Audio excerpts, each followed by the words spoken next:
Apocalypse शुरू होने के बाद मेरी बीवी ने मुझे धोखा दे दिया। उसने सिर्फ खाने के लिए अपने बॉयफ्रेंड के साथ मिलकर मुझे मार दिया, पर मैं मरता नहीं हूँ। मेरी दोबारा से आंखें खुलती हैं और मैं उस टाइम में वापस आ जाता हूँ जब एपोकलिप्स शुरू नहीं हुआ था। उसे शुरू होने में 3 दिन बाकी थे। मैं जब मरा था तब गॉड ने मुझे एक वरदान दिया था। उन्होंने मुझे इन्फिनाइट स्टोरेज की एबिलिटी दी थी। मैं उठने के तुरंत बाद उस पावर को चेक करता हूँ और हाँ, वो पावर अभी भी मेरे पास होती है। मैं किसी भी आइटम को अपने इन्फिनाइट स्टोरेज में सेव कर सकता हूँ। इस लाइफ में मैं फैसला करता हूँ कि मैं अपनी बीवी से बदला लूंगा। इस बार मैं उसे दुनिया में ही नरक दिखा दूंगा। मैं जब अपने कमरे से बाहर निकलता हूँ तब मेरी बेटी सोफे पर बैठी होती है और मेरी बीवी मेकअप कर रही होती है। वो मुझसे कहती है, आज मास्टर लिन वापस आने वाले हैं, मुझे उनकी पार्टी में जाना है, इसीलिए मुझे तुरंत $20,000 दे दो। मुझे उनकी पार्टी में जाने के लिए एक नई ड्रेस लेनी है। ये सुनने के बाद मैं कहता हूँ, हमारे पास अभी ज्यादा पैसे नहीं है और जो पैसे हमारे पास है हम उन्हें सेव कर रहे हैं। ये सुनने के बाद मेरी बीवी गुस्सा होती है और मुझ पर चिल्लाने लगती है। वो गुस्से में अपने सामान को इधर उधर फेंकने लगती है। वो मुझ पर चिल्लाते हुए कह रही होती है, मास्टर लिन एक बहुत ही अमीर इंसान है, अगर मैं उनकी पार्टी में बेकार के कपड़े पहन के गई तो मैं गरीब लगूंगी और इससे तुम्हारी इमेज खराब होगी। मुझे जल्दी से पैसे दो वरना मैं तुम्हें छोड़कर चली जाऊंगी। मैं मेरी बीवी की बातों पर ध्यान नहीं देता और कहता हूँ, तुम्हें जाना है तो चली जाओ, मुझे परवाह नहीं। वो कहती है, आखिर तुम क्या कह रहे हो? मैं भी गुस्से में बोल देता हूँ, जाओ और अपने मास्टर लिन के पास ही जाकर रहो। मैं भी देखता हूँ कि वो तुम दोनों जैसे लूजर्स को कितने दिन अपने साथ रख पाएगा। ये सुनने के बाद मेरी बीवी मेरी बेटी का हाथ पकड़ती है और गुस्से में उसे लेकर मेरे घर से निकल जाती है। वो मुझे कह रही होती है कि मैं इस बात का रिग्रेट करूंगा, पर उसे क्या पता कि कुछ टाइम बाद वो रिग्रेट करने वाली है। मेरी बेटी और मेरी बीवी दोनों यहाँ से चले जाते हैं। उनके जाने के बाद मैं एक प्रॉपर्टी डीलर को कॉल लगाता हूँ और उससे अपने घर का प्राइस पूछता हूँ। मेरे घर का प्राइस वैसे तो 3 मिलियन था, पर क्योंकि मुझे अर्जेंट कैश में पैसे चाहिए इसीलिए मैं अपने घर को 2 मिलियन में बेच देता हूँ और आज ही कैश में पैसों की डिमांड करता हूँ। मेरी प्रॉपर्टी डीलर से तो बात हो जाती है। उसके बाद मैं हर एक ऑनलाइन लोन ऐप से लोन लेता हूँ। मुझे जितना लोन मिल सकता है मैं उतना लोन लूंगा, क्योंकि 3 दिनों बाद पैसों की कोई कीमत नहीं होगी जब एपोक्लिप्स शुरू होगी। कुछ देर बाद मुझे मेरे घर की पेमेंट मिल जाती है। मेरे बैंक में 2 मिलियन ट्रांसफर हो चुके थे और 6 लाख मेरे पास पहले से ही पड़े थे, और क्योंकि अब मेरे पास पैसे आ चुके थे इसीलिए अब मुझे एपोक्लिप्स की तैयारी करनी होगी। मुझे मेरे रहने लायक एक सेफ बेस भी बनाना होगा। मैं बिना कोई देर किए डायरेक्ट जहाँ पर सामान इंपोर्ट होता है वहाँ पर चला जाता हूँ। मैं जाकर वहाँ के ओनर से बात करता हूँ और उनसे पूछता हूँ कि एक ट्रक भर के चावल की कीमत कितनी होगी। उन्हें लगता है कि मैं मजाक कर रहा हूँ और वो कहते हैं, ये ट्रक पूरा 5 टन का है, तुम्हें चावल की बोरियां चाहिए है ना, तो बताओ मुझे तुम्हें कितनी बोरियां चाहिए। पर मुझे चावल की बोरियां नहीं चाहिए होती हैं। मैं उनसे कहता हूँ, मुझे पूरा ट्रक भर के माल चाहिए और मुझे सिर्फ यही नहीं बल्कि आटा भी चाहिए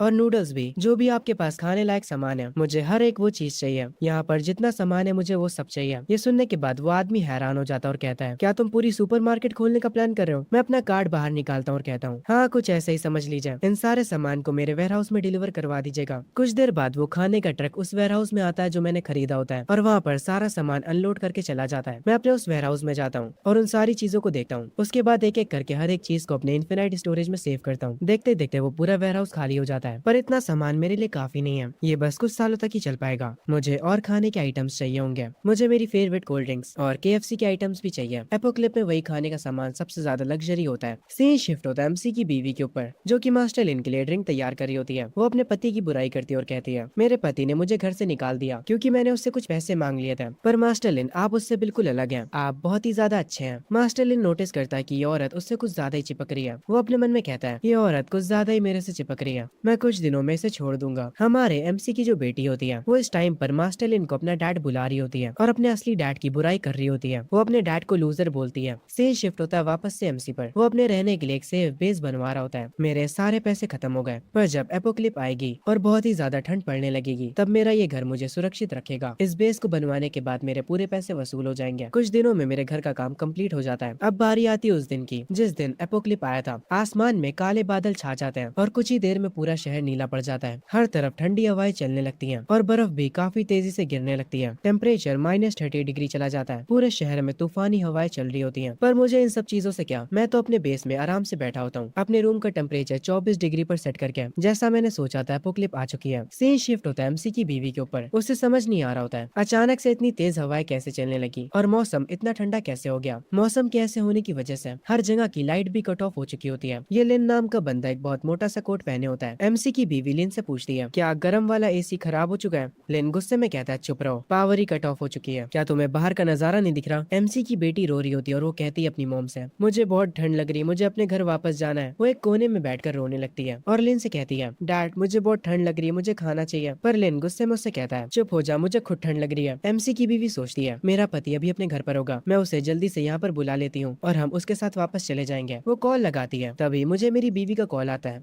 मैं थोड़ा हैरान होता हूँ, अरे देखो तो मुझे लिन फैमिली की लेडी की कॉल आई है। मैं उस कॉल को काट कर अपनी बीवी को वीडियो कॉल करता हूँ और जो चिकन मैं खा खा रहा था उसे वीडियो कॉल पर दिखाता हूँ। मेरी बीवी मेरे घर में लाइट को आता देख काफी हैरान होती है। वो मुझसे पूछती है, आखिर तुम्हारे घर में लाइट कैसे आ रही है? मैं उसकी बातों पर ध्यान नहीं देता हूँ, बल्कि उसे चिकन लेग पीस दिखाता हूँ। वो ये देखकर हैरान हो जाती है। वो मुझसे पूछती है कि ये तुम्हारे हाथों में क्या है? मैं मुस्कुराते हुए बताता हूँ, फ्राइड चिकन, और क्या, और ये काफी अच्छा है। मैं वीडियो कॉल पर उसके सामने इसे खाता हूँ, और यहाँ तक कि वीडियो कॉल पर कोल्ड ड्रिंक भी उसे दिखाता हूँ। उसके सामने मैं अपने खाने के मजे ले रहा होता हूँ। एमसी की बेटी वीडियो कॉल पर खाने को देखकर अपना होश खो देती है। वो जिद करने लगती है कि उसे भी वो खाना खाना है। मेरी बीवी कहती है, तुमने सिचुएशन देखी ना, हमारी बेटी भूखी है, इसीलिए तुम्हारे पास जितना भी खाना है उससे हमारे पास ले आओ। ये मौसम मुझे मार डालेगा। और सुनो, यहाँ पर मास्टर लिन भी है, तो हमारे लिए ब्लैंकेट्स भी ले आना। मुझे उस लिन का नाम सुनकर गुस्सा आता है। मैं उसे कुछ बुरा कह देता हूँ, जिसकी वजह से मेरी बीवी चिढ़कर कहती है, अपना मुंह बंद रखो, मास्टर लिन एक वीआईपी है। अगर तुम उन्हें अच्छे से ट्रीट करते हो तो शायद से वो तुम्हें अपनी कंपनी में एक अच्छी जॉब दे दें। मेरी बीवी की बैल बुद्धि देखकर मुझे काफी हैरानी होती है। मैं उससे कहता हूँ, सो मैं, क्या तुम पागल हो चुकी हो? इस एपोक्लिप में मुझे जॉब की क्या चिंता? ठीक है, मैं अब कॉल रख रहा हूँ, तुम अपनी बढ़िया जिंदगी मजे से जियो इस प्यारे से ठंडे मौसम में। ये कहने के बाद मैं फोन कट कर देता हूँ, क्योंकि मैंने उसका कॉल काट दिया था। इसीलिए मेरी बीवी काफी गुस्सा होती है। लेन मेरी बीवी के पास उठकर आता है। मेरी बीवी उससे कहती है, आप चिंता मत करिए मास्टर लेन, वो बस टफ होने की एक्टिंग कर रहा है,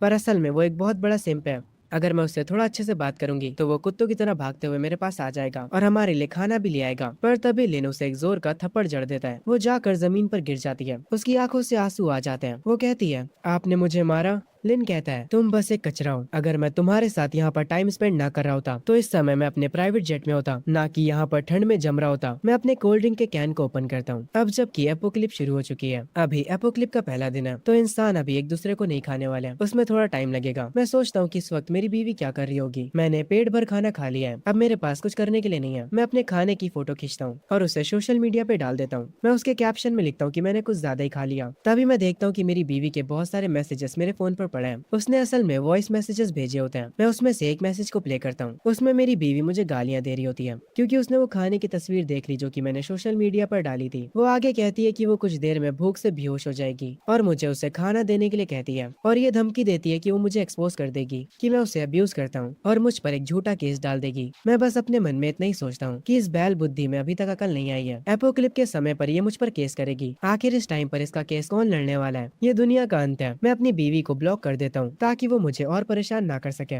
उसके बाद मैं अपना कंसोल उठाकर गेम खेलने लग जाता हूँ। मैं आराम से सोफे पर बैठकर गेम खेलने लगता हूँ। तभी दूसरी तरफ लिन मेरी बेटी और मेरी बीवी को उसके घर से बाहर निकाल देता है। वो दरवाजे को उनके मुंह पर बंद कर देता और कहता है, वापस मत आना जब तक तुम कहीं से खाना ना ले आओ। हम देखते हैं एमसी की जो वाइफ होती है वो काफी ज्यादा परेशान हो जाती है। उसकी बेटी के आंसू निकलना बंद ही नहीं होते हैं। वो ट्राई करती है एमसी को कांटेक्ट करने का, पर अपना एमसी तो उसे ब्लॉक मार चुका है। पूरी दुनिया का वेदर और खराब होते जा रहा था। टेम्परेचर -51 चला जाता है। पर मुझे क्या, मैं तो अपने घर पर बैठा आराम से गर्म खाना खा रहा होता हूँ। 3 दिन बीत चुके हैं एपोक्लिप को शुरू हुए। अब तक तो मेरे पड़ोसियों का खाना खत्म हो चुका होगा। मेरी पिछली जिंदगी में मेरी बीवी ने मुझे मार दिया था खाने के लिए, और मैं मेरे पड़ोसियों के बारे में भी क्या कहूँ, उन्होंने भी मेरा खाना चुरा लिया था। पर इस बार मैं तुम में से किसी को भी नहीं छोड़ने वाला। मैं अपनी चिमनी के फैन को तेज कर देता हूँ ताकि जो खाने की खुशबू है वो मेरे पड़ोसियों तक जा पाए। इसको मेरी अच्छाई समझना कि तुम लोग खाने की खुशबू भी ले पा रहे हो। मैं अपने डोर के बाहर लगे हुए कैमरास को चेक करता हूँ। मॉनिटर स्क्रीन पर खड़ा होकर मैं देखता हूँ खाने की स्मेल से मेरे पड़ोसी अपने घर से बाहर निकल आते हैं। वो मुझसे मिन्नत करने लगते हैं कि मैं अपना दरवाजा खोल दूं और उन्हें कुछ खाने को दूं। और यहाँ पर सिर्फ वही लोग नहीं खड़े होते हैं, बल्कि सारे पड़ोसी उनके साथ खड़े होते हैं। वो लोग चिल्लाते हुए कह रहे होते हैं, तुम इतना सारा खाना अकेले नहीं खा सकते हो,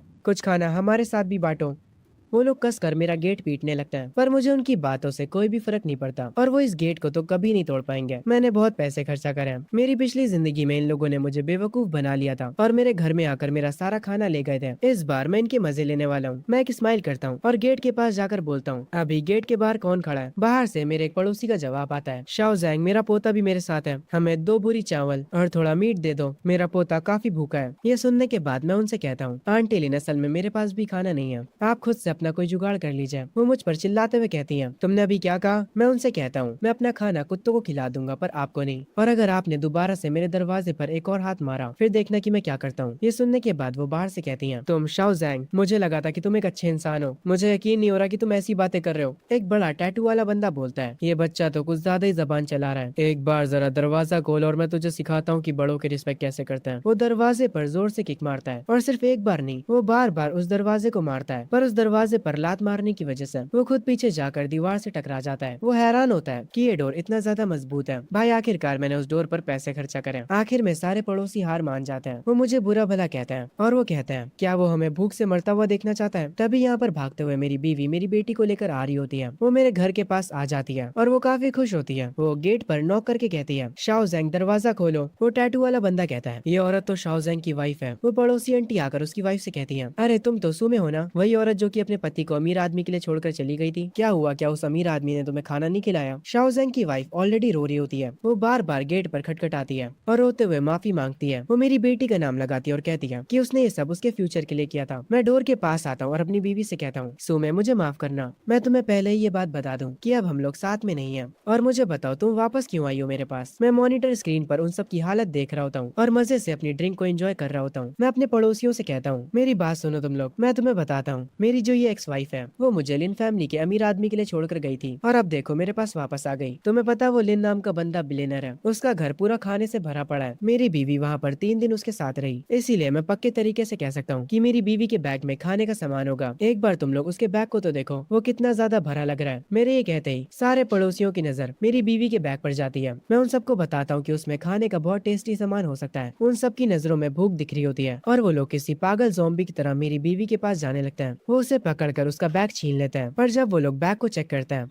तो उसमें से सिवाय मेकअप के और कुछ नहीं निकलता, जिसे देखकर वो टैटू वाला पड़ोसी काफी गुस्सा हो जाता है। वो गुस्से में मेरी बीवी से कहता है मुझे पता, जल्दी खाना कहाँ है। मेरी बीवी अपने मेकअप के सामान को उठाने लगती है, पर वो पड़ोसी उसके मेकअप के सामान पर पैर रख देता है। वो जल्दी जल्दी से सारे मेकअप के सामान को उठाने लगती है। वो सबसे कह रही होती है इन्हें बर्बाद मत करो, ये बहुत महंगे हैं। ये लिमिटेड एडिशन की लिपस्टिक थी जो मैंने काफी महंगी खरीदी थी। ये बहुत ज्यादा महंगी, अगर तुमने इसे तोड़ दिया तो तुम इसके पैसे भी नहीं दे पाओगे। ये कहते हुए वो रो रही होती है। मेरी पड़ोस की आंटी कहती है तुम तो बिल्कुल बेकार की हो, मुझे लगा था कि तुम्हारे पास खाने को कुछ होगा। तुम्हें अब ऐसे देखकर मुझे हैरानी नहीं हो रही कि तुम्हारे पति ने तुम्हें घर से निकाल दिया। तुम एक बहुत ही बेकार औरत हो। सारे नेबर्स उसकी वाइफ से दूर चले जाते हैं। सारे पड़ोसी आपस में कहते हैं कोई भी उसकी बीवी को और उसकी बेटी को अंदर मत आने देना, उनके पास कुछ भी नहीं है। सब लोग अपने अपने घर में चले जाते हैं सिवाय मेरी बीवी और मेरी बेटी के। मेरी बीवी रोते हुए मेरी बेटी से कहती है तुम डरो मत बेटा, तुम्हारे डैड डोर खोल देंगे। मैं ये सब मॉनिटर स्क्रीन से देख रहा होता हूँ। मेरी बीवी मुझसे वापस से माफी मांगती है। वो भीख मांग रही होती है दरवाजा खोलने के लिए। वो इतनी टूट जाती है कि वो कहती है हमें खाना मत दो, पर कम से कम हमें गर्म पानी ही दे दो, तुम्हें हमारी शादी की कसम। ये सुनने के बाद मैं उससे माइक पर कहता हूँ तुमने शादी कहा, क्या तुम्हें ये शादी तब याद आई थी जब तुम उस अमीर आदमी के पास चली गई थी। क्या तुम्हें हमारी शादी की परवाह भी है। मैं अपने घर की लाइट बंद कर देता हूँ और उनसे कहता हूँ चलो अब रात होने वाली है, तुम लोग बाहर -60 डिग्री को एंजॉय करो। और सच में बाहर का टेम्परेचर -60 डिग्री होता है। मेरी बीवी मेरी बेटी को लिए बाहर बैठी होती है। मेरी बेटी उससे कहती है मॉम मुझे भूख लगी, मुझे कुछ खाना है। पर सिर्फ बेटी ही नहीं बल्कि उसकी माँ भी भूखी होती है। कुछ टाइम बाद मेरी पड़ोस की आंटी बाहर निकलती है। उनके हाथ में खाने का कुछ होता है, जिसे देखकर मेरी बीवी तुरंत उनके पास भागते हुए जाती है। वो उनसे खाना मांगने लगती है, पर पड़ोस वाली आंटी कहती है मुझसे दूर हटो, हमारे पास खुद भी खाना नहीं है। मेरी बीवी उनसे खाने की भीख मांगने लगती है। उसके बाद मेरी पड़ोस की आंटी कहती है ठीक है, आखिरकार तुम मेरी पड़ोसी हो, मैं तुम्हें मरते हुए तो नहीं देख सकती, पर ये खाना मैं तुम्हें एक शर्त पर ही दूंगी। तुम्हारा कोट मुझे काफी पसंद आया, ये मुझे दे दो और मैं तुम्हें इस बन का आधा हिस्सा दे दूंगी। मेरी बीवी कहती है नहीं, अगर ये कोट मैंने आपको दे दिया तो मैं जमकर मर जाऊंगी। वो पड़ोस वाली आंटी कहती है तो तुम मुझे ये नहीं दोगी, ठीक है कोई बात नहीं, तो भूखी मरो। पर जब वो पड़ोस की आंटी जाने लगती है, मेरी बीवी अपना कोट उतार कर उसे वो कोट दे देती है। वो कोट को पाकर वो पड़ोस वाली आंटी काफी खुश हो जाती है। वो उस कोट के बदले उसे बन का आधा हिस्सा दे देती है और उसका कोट पहनकर वापस अपने घर के अंदर चली जाती है। मैं अभी अभी हॉट शावर लेकर बाहर निकला होता हूँ। मेरा घर इस एपोक्लिप में सबसे ज्यादा सेफ है। हॉट शावर सच में काफी ज्यादा मजेदार होता है। मैं टेबल पर जाता हूँ और बैठकर अपना खाना खाता हूँ। पेट भर खाना खाने के बाद मैं उठता हूँ और मॉनिटर स्क्रीन की तरफ जाता हूँ बाहर के हालात देखने के लिए। मैं देखता हूँ मेरी बीवी को फाइनली कुछ खाने के लिए मिल जाता है। देखती जाओ, अभी तो शो बस शुरू हुआ है। कल रात जो खाना बच गया था इसमें से काफी बदबू आ रही है। अब मैं क्या करूँ, मुझे इसे फेंक देना चाहिए, पर रुको, ये तो खाने की बर्बादी होगी है ना। मुझे यकीन है कि बाहर बैठा कोई इंसान इसे खा ही लेगा। हम बाहर देखते हैं कि अब भी उसकी बीवी और उसकी बेटी बाहर बैठी होती है और वो टैटू वाला बंदा एक पिन से मेरे डोर का लॉक तोड़ने की कोशिश कर रहा होता है। तभी मैं अपने डोर के फूड पास एरिया को खोलता हूँ, जिसे देखकर पता नहीं क्यों वो टैटू वाला बंदा खुश हो जाता है। वो कहता है मेरे भाई तुमने फाइनली डोर खोल दिया। मेरी बीवी की नजर भी डोर पर पड़ती है, पर ये डोर असल में मैंने उनके अंदर आने के लिए नहीं खोला है,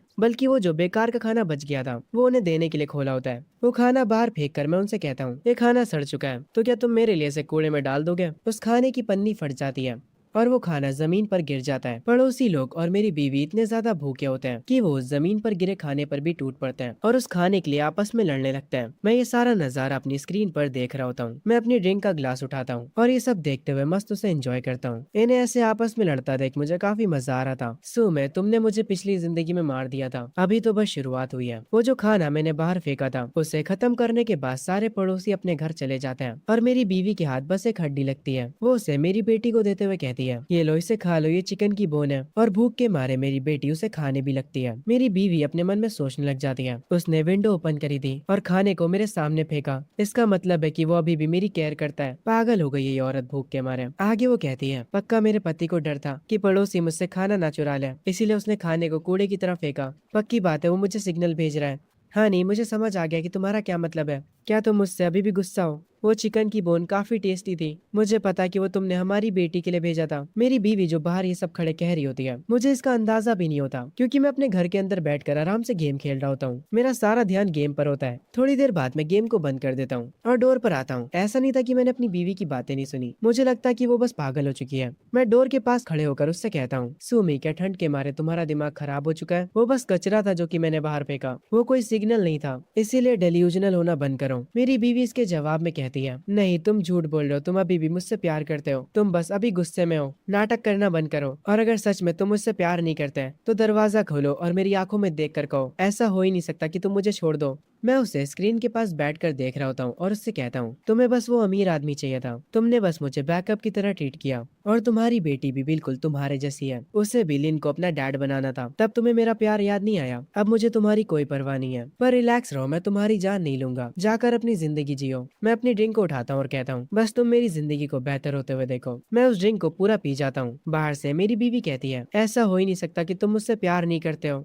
हम पड़ोसियों के एक ग्रुप को साथ में देखते हैं। वो टैटू वाला बंदा कहता है, मैं जितना ज्यादा सोच रहा हूँ मुझे उतना ही गुस्सा आ रहा है। वो साला हमें अपने किचन का कचरा खिला रहा था। वो पड़ोस वाली आंटी कहती हैं, आखिर हम कर भी क्या सकते हैं, उसके घर का डोर काफी ज्यादा मजबूत है, हम उसे कुल्हाड़ी से भी नहीं तोड़ सकते, हम उसके घर में नहीं घुस सकते। दूसरा पड़ोसी कहता है, अगर हमें जल्दी ही खाना नहीं मिला तो कल तक हम सारे बेहोश हो जाएंगे। वो टैटू वाला बंदा गुस्से में कहता है, अगर हम उसके घर के अंदर नहीं जा सकते तो हम उसे जबरदस्ती बाहर निकालेंगे। उसका डोर काफी ज्यादा मजबूत है, पर वो डोर गर्म तो होता ही होगा है ना, तो अगर हम किसी जलती हुई चीज को उसके डोर पर डालेंगे और उसे आग से जला देंगे तो उसका पूरा घर जाइंट ओवन में बदल जाएगा। इसके बाद वो अंदर नहीं रह पाएगा। एमसी की बीवी अभी तक डोर पर ही बैठी होती है। तभी पड़ोसी काफी सारे सामान के साथ उसके डोर के पास आ रहे होते हैं। वो टैटू वाला बंदा एमसी की बीवी से बोलता है, ओए तो तुम अभी तक जिंदा हो? उसकी बीवी उससे बोलती है, तुम लोग इस वक्त यहाँ पर क्या कर रहे हो? वो टैटू वाला आदमी उसकी बीवी को लात मारकर दरवाजे से दूर कर देता है और बाकी के पड़ोसी काफी सारी किताबों को डोर के पास रखने लगते हैं। वो हर एक जगह को ब्लॉक कर रहे होते हैं और ये सारी चीज मैं अपने घर के अंदर बैठा स्क्रीन पर देख रहा होता हूँ। अब ये बेवकूफ लोग क्या कर रहे हैं? लगता है इनके पास जीने की इच्छा नहीं है। सारे पड़ोसी एक साथ आ चुके होते हैं।